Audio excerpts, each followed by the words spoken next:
एक बार की बात है, अपने पिता के साथ लोहे की दुकान में काम कर रहे एक बच्चे ने अचानक ही अपने पिता से पूछा, पिताजी, इस दुनिया में मनुष्य की कीमत क्या है?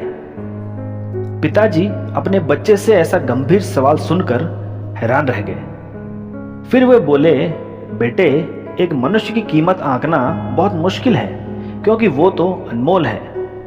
बालक बोला, क्या सभी उतना ही कीमती और महत्वपूर्ण है? पिताजी ने बोला, हाँ बेटे।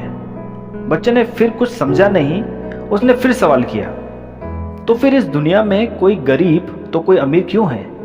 किसी की कम रिस्पेक्ट तो किसी की ज्यादा क्यों होती है? सवाल सुनकर पिताजी कुछ देर तक शांत रहे और फिर बालक से स्टोर रूम में पड़ा एक लोहे का रॉड लाने को कहा।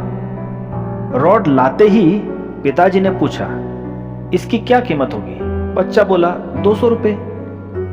पिताजी ने बोला, अगर मैं इसके बहुत से छोटे छोटे कील बना दूं तो इसकी कीमत क्या हो जाएगी?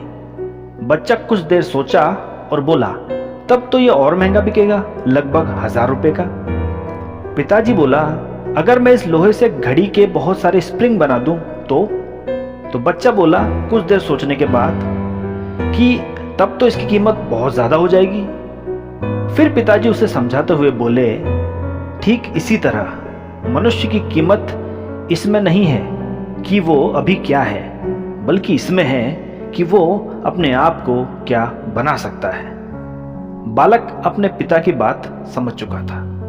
इससे कोई फर्क नहीं पड़ता आज आपकी स्थिति कैसी है, हाँ, लेकिन इस बात से जरूर फर्क पड़ेगा कि आप अपनी स्थिति कैसी बनाना चाहते हैं। ये सब आप पे निर्भर करता है, क्योंकि हम ही वो इंसान हैं, हम ही वो व्यक्ति हैं जो अपनी वैल्यू बनाएंगे और अपनी वैल्यू बिगाड़ेंगे। ये सब हमारे हाथ में है, ये दुनिया के हाथ में या किसी और के हाथ में नहीं है, सब कुछ हमारे हाथ में है। हम अपनी लाइफ में जो भी करना चाहते हैं कर सकते हैं, अगर हम अपनी वैल्यू बनाना सीख गए, अपनी वैल्यू को समझ गए।